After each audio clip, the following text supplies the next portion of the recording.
प्रिय विद्यार्थियों, आज हम द्वितीय प्रश्न पत्र के अंतर्गत भारतेंदु हरिश्चंद्र के नाटक भारत दुर्दशा के तृतीय अंक से दो व्याख्या का अध्ययन करेंगे।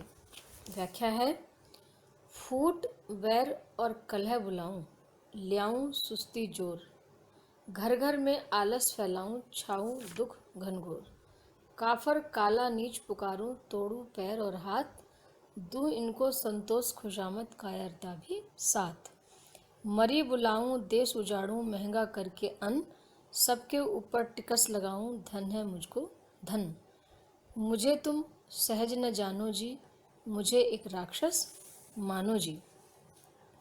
इन पंक्तियों में भारतेंदु हरिश्चंद्र जी ने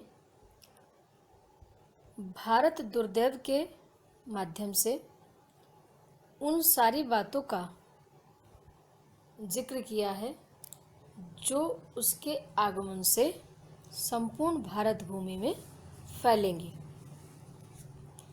व्याख्या देखें, उपजा ईश्वर फूट बैर और कलह बुलाऊं, ल्याऊं सुस्ती जोर। भारत दुर्दैव जैसा कि नाम से ही स्पष्ट है, यानी भारत का दुर्भाग्य। भारत दुर्दैव का आगमन होता है और भारत दुर्दैव कहता है कि मेरे आगमन से इस भारत भूमि पर आपसी वैमनस्य, आपसी फूट, शत्रुता और कलह जैसे दोष फैल जाएंगे। ल्याऊं सुस्ती जोर, साथ ही साथ मेरे आगमन से, मेरे आने से जो यहाँ के निवासी हैं, जो भारतवासी हैं, वो सुस्त और निष्क्रिय हो जाएंगे। इतना ही नहीं, घर घर में आलस फैलाऊं। प्रत्येक घर में आलस्य का बोलबाला होगा। घर घर में लोग आलसी हो जाएंगे, अकर्मण्य बन जाएंगे और भयानक दुख इन सब भारतवासियों के जीवन का पर्याय बन जाएगा। काफर काला नीच पुकारूं, तोड़ूं पैर और हाथ। भारत दुर्दैव भारतवासियों को दुष्ट, अशिष्ट और काला इंसान और नीच कह करके पुकारेगा। तोड़ूं पैर और हाथ। इतना ही नहीं, वो इन भारतवासियों के हाथ और पैर तोड़ देगा, अर्थात इनको निष्क्रिय और अकर्मण्य बना देगा। वास्तव में अंग्रेज लोग हिंदुस्तानियों को काला आदमी कहकर ही बुलाते थे। भारत दुर्दैव अपनी राक्षसी प्रवृत्तियों के कारण वो कहता है कि मैं संपूर्ण भारत को अकर्मण्य, आलसी और निष्क्रिय बना दूंगा। दूं इनको संतोष खुशामद कायरता भी साथ। आगे भारत दुर्दैव कहता है कि वैसे तो मेरे आगमन से ही या मेरे प्रभाव से ही यहाँ के जो निवासी हैं वो बिल्कुल अकर्मण्य बन जाएंगे। निष्क्रियता के साथ साथ उनमें खुशामदी और कायरता भी आ जाएगी। मरी बुलाऊं देश उजाड़ूं, महंगा करके अन्न। मेरे आगमन से इस भारत भूमि पर अनेक प्रकार की बीमारियां, विकृतियां और महामारियां चारों ओर फैल जाएंगी। परिणाम स्वरूप संपूर्ण देश विनाश के गर्त में चला जाएगा, संपूर्ण देश उजड़ जाएगा। और क्या होगा? महंगा करके अन्न, महंगाई बढ़ जाएगी, चारों ओर अन्न महंगा हो जाएगा और महंगाई के साथ साथ सबके ऊपर टिकस लगाऊं। महंगाई के ऊपर टैक्स लगने से भारतवासियों को और अधिक पीड़ा सहन करनी पड़ जाएगी। अंत में भारत दुर्दैव एक वाक्य में अपना परिचय देते हुए कहता है, मुझे तुम सहज न जानो जी, मुझे एक राक्षस मानो जी।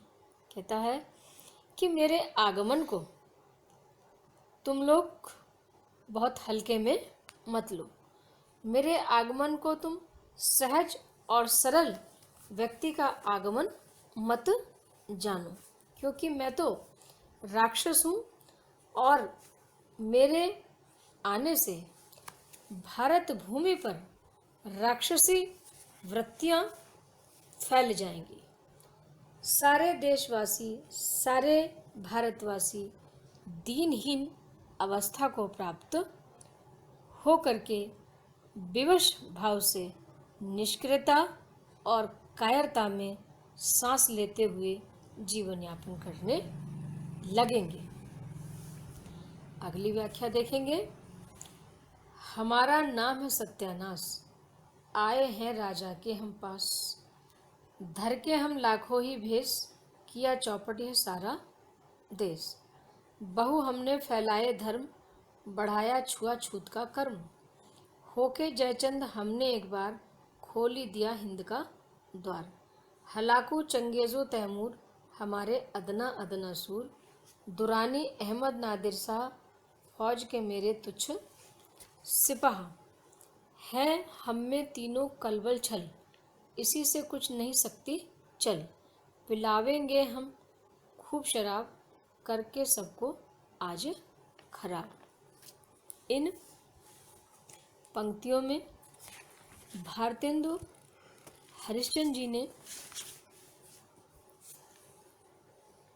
यह बताने का प्रयास किया है कि भारत दुर्दैव के बुलाने पर सत्यानाश फौजदार आता है।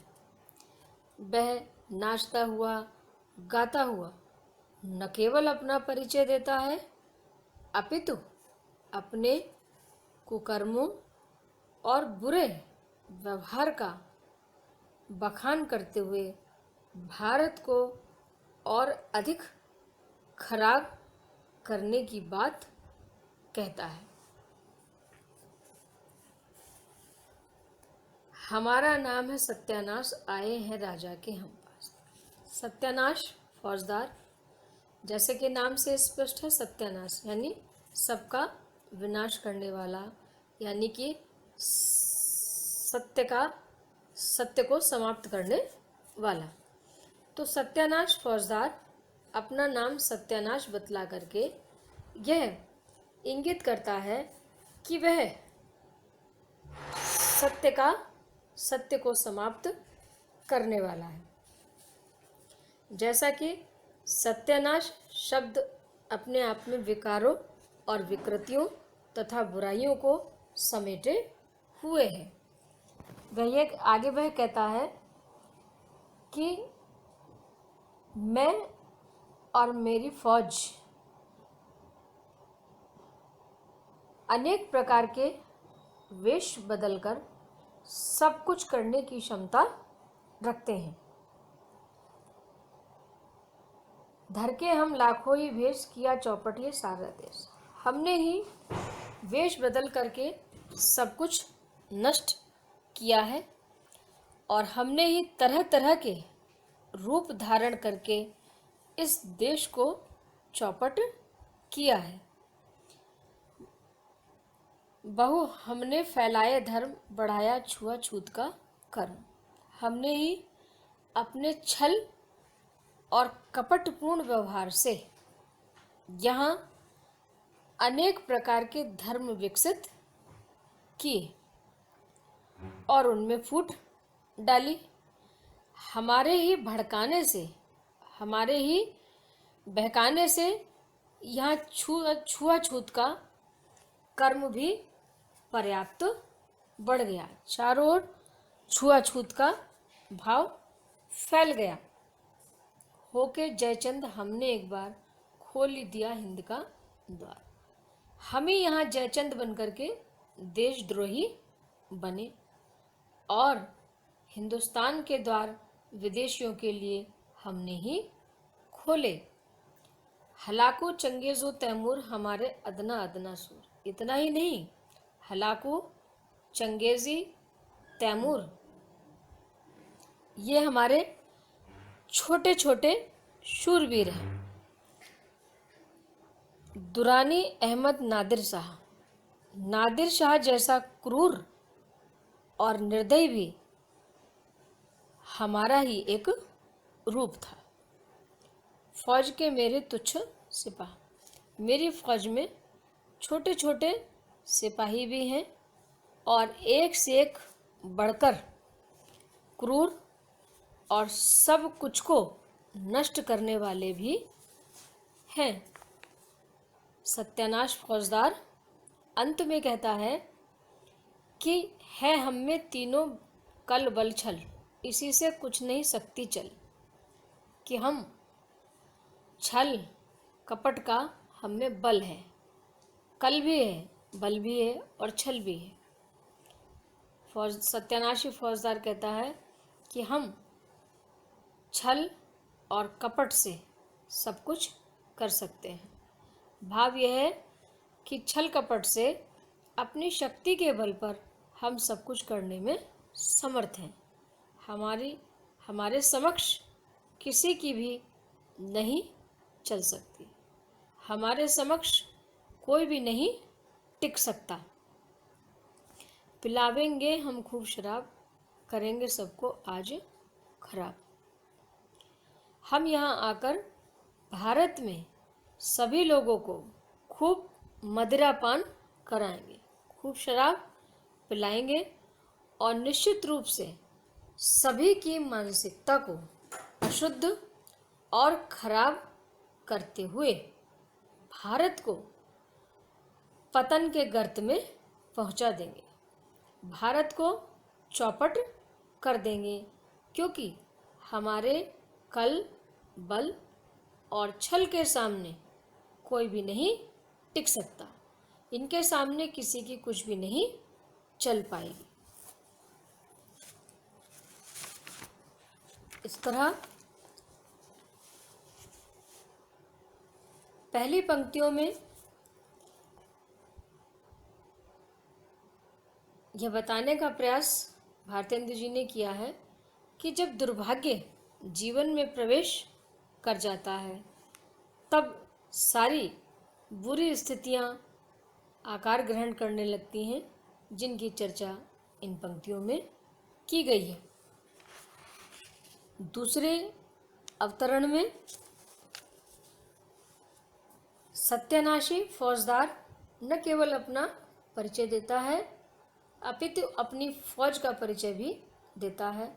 वास्तव में वह यह संकेत करता है कि जयचंद, तैमूर, चंगेज खां और नादिर शाह ये सभी हमारी ही फौज के सिपाही थे। विकृतियों के समक्ष अच्छी प्रवृत्तियां प्राय हार जाती हैं। अंतिम भाग में यही संकेत दिया गया है। धन्यवाद।